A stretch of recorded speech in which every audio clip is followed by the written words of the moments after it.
ময়মনসিংহ ৬ ফুলবাড়ী আসনে বিএনপির দলীয় মনোনীত প্রার্থী ও উপজেলা বিএনপির আহ্বায়ক আখতারুল আলম ফারুকের মনোনয়ন বাতিলের দাবিতে বিক্ষোভ মিছিল করেছে মনোনয়ন বঞ্চিত কেন্দ্রীয় যুবদলের সাবেক প্রচার সম্পাদক, দক্ষিণ জেলা ও উপজেলা বিএনপির সদস্য মোহাম্মদ আব্দুল করিম সরকারের অনুসারীরা।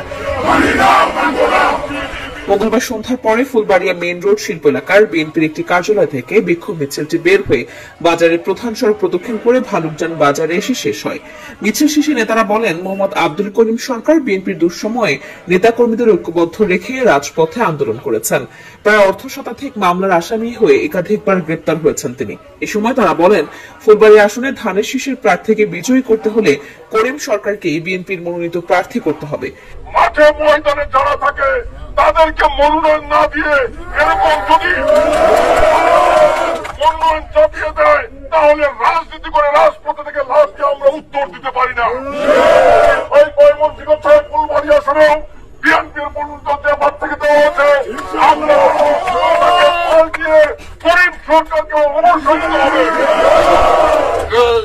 ভুল নমিনেশন দেওয়া হয়েছে করে জনাব করিম সরকারকে যারা নমিনেশন দেয়, এই মেসেজটা আপনারা পৌঁছে দেবেন কেন্দ্রীয় নেতৃবৃন্দের কাছে। এই আহ্বান আপনাদের কাছে রাখতে।